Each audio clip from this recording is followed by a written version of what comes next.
दोस्तों, एक बार फिर स्वागत है अपने ही यूट्यूब चैनल नीतीश स्टडी में।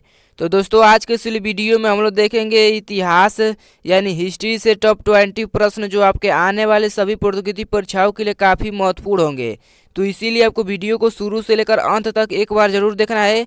और वीडियो के अंत में आपसे एक सवाल भी पूछा जाएगा जिसका उत्तर आपको नीचे कमेंट बॉक्स में बताना है। तो चलिए वीडियो को शुरू करते हैं। तो आज का पहला प्रश्न है, पानीपत का प्रथम युद्ध कब हुआ था? पानीपत का प्रथम युद्ध कब हुआ था?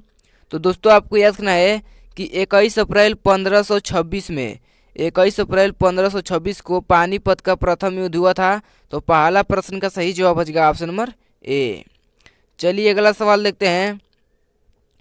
पानीपत का प्रथम युद्ध किसके बीच में हुआ था?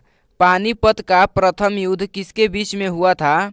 तो आपको याद रखना है कि बाबर तथा इब्राहिम लोदी के बीच बाबर तथा इब्राहिम लोदी के बीच पानीपत का प्रथम युद्ध हुआ था। तो दूसरा प्रश्न का सही जवाब हो जाएगा ऑप्शन नंबर बी।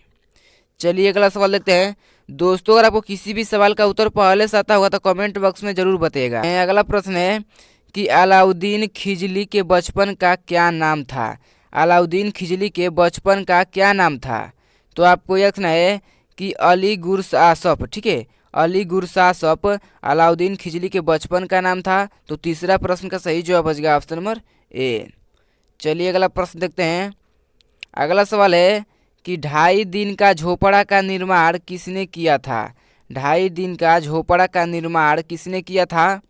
तो आपको याद रखना है कि कुतुबुद्दीन ऐबक ने 2.5 दिन का झोपड़ा का निर्माण किया था। तो चौथा प्रश्न का सही जवाब हो जाएगा ऑप्शन नंबर बी। चलिए अगला सवाल देखते हैं। अगला प्रश्न है कि रजिया सुल्तान किसकी पुत्री थी? रजिया सुल्तान किसकी पुत्री थी? तो आपको याद रखना है कि इल्तुतमिश की रजिया सुल्तान पुत्री थी। तो पांचवा सवाल का सही जवाब हो जाएगा ऑप्शन नंबर ए। चलिए अगला सवाल देखते हैं। अगला प्रश्न है कि नसरुद्दीन की मृत्यु के बाद उसका उत्तराधिकारी कौन बना था? नसरुद्दीन की मृत्यु के बाद उसका उत्तराधिकारी कौन बना था? तो आपको याद रखना है कि बलबन नसरुद्दीन की मृत्यु के बाद उसका उत्तराधिकारी बने थे। तो छठवां सवाल का सही जवाब हो जाएगा ऑप्शन नंबर सी। चलिए अगला सवाल देखते हैं। अगला प्रश्न है कि औरंगजेब का उत्तराधिकारी कौन था? औरंगजेब का उत्तराधिकारी कौन था?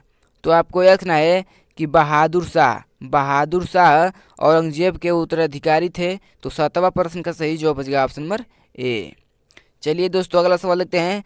दोस्तों, अगर आपको वीडियो अच्छी लग रही है तो वीडियो को लाइक करिएगा। अगर हमारे चैनल पर नए हैं तो चैनल को भी सब्सक्राइब कर लीजिएगा, क्योंकि सब्सक्राइब करेंगे तो वीडियो सबसे पहले आप तक पहुंच जाएगा। तो अगला प्रश्न है कि पानीपत की दूसरी लड़ाई किनके बीच हुई थी? पानीपत की दूसरी लड़ाई किनके बीच हुई थी? तो आपको याद रखना है कि अकबर और हेमू के बीच पानीपत की दूसरी लड़ाई हुई थी।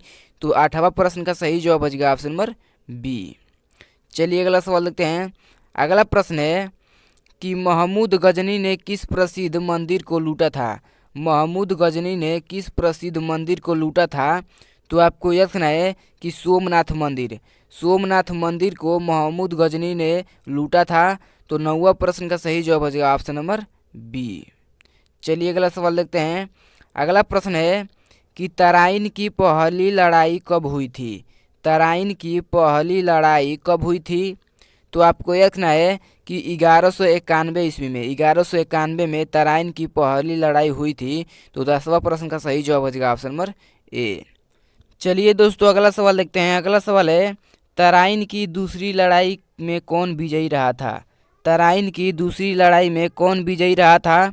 तो दोस्तों आपको याद रखना है कि मोहम्मद गौरी, तराइन की दूसरी लड़ाई में मोहम्मद गौरी विजयी थे। तो 11वां प्रश्न का सही जवाब हो जाएगा ऑप्शन नंबर बी।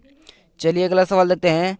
अगला प्रश्न है कि प्रसिद्ध फारसी त्यौहार का परिवर्तन किसने किया था? प्रसिद्ध फारसी त्यौहार का यहाँ पर दोस्तों परिवर्तन हो जाएगा। परिवर्तन किसने किया था? तो आपको देखना है कि बलबन ने प्रसिद्ध फारसी त्यौहार का परिवर्तन किया था। तो 12वां सवाल का सही जवाब हो जाएगा ऑप्शन नंबर सी। चलिए दोस्तों अगला सवाल देखते हैं। अगला सवाल है कि यात्री इब्न बतूता किसके शासनकाल में भारत आया था? यात्री इब्न बतूता किसके शासनकाल में भारत आया था? तो ये आपका हो जाएगा कि मोहम्मद बिन तुगलक के शासनकाल में। ठीक है, तो 13वां प्रश्न का सही जवाब बचेगा ऑप्शन नंबर ए। चलिए दोस्तों अगला सवाल देखते हैं। अगला प्रश्न है कि भारत में चिश्ती सिलसिले को किसने स्थापित किया था। भारत में चिश्ती सिलसिले को किसने स्थापित किया था। तो आपको यह कहना है कि शेख मोइनुद्दीन चिश्ती ने। शेख मोइनुद्दीन चिश्ती ने भारत में चिश्ती सिलसिले को स्थापित किया था। तो 14वां प्रश्न का सही जवाब बचेगा ऑप्शन नंबर बी। चलिए अगला सवाल देखते हैं। अगला प्रश्न है कि सूफी परंपरा में पीर का आशय क्या होता है। सूफी परंपरा में पीर का आशय क्या होता है।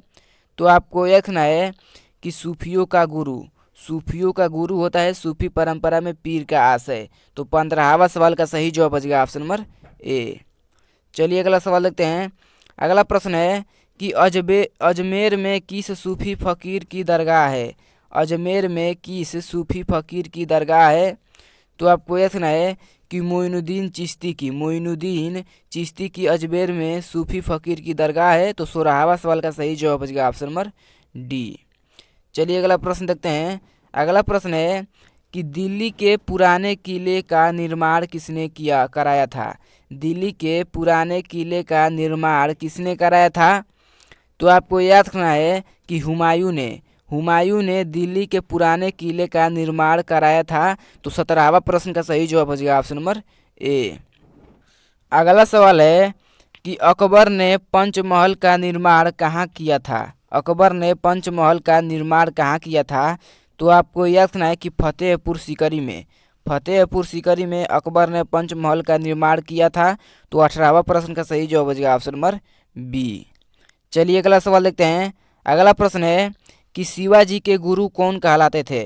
शिवाजी के गुरु कौन कहलाते थे। तो आपको यह सुना है कि शिवाजी के गुरु रामदास कहलाते थे। रामदास शिवाजी के गुरु कहलाते थे। तो 19वां प्रश्न का सही जवाब बचेगा ऑप्शन नंबर बी। चलिए अगला प्रश्न देखते हैं। अगला सवाल है कि मुगल शासक की राज्य भाषा क्या थी। मुगल शासक की राज्य भाषा क्या थी। तो आपको याद रखना है कि फारसी। यहाँ पर दोस्तों फारसी हो जाएगा। मुगल शासक की राज्य भाषा फारसी थी। तो 20वां प्रश्न का सही जवाब हो जाएगा ऑप्शन नंबर ए। चलिए अगला सवाल देखते हैं। आज का लास्ट सवाल जिसका उत्तर आपको नीचे कमेंट बॉक्स में बताना है।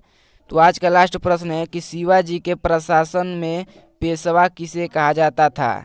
शिवाजी के प्रशासन में पेशवा किसे कहा जाता था। तो इसका उत्तर आपको कमेंट बॉक्स में बताएं तो बताइए।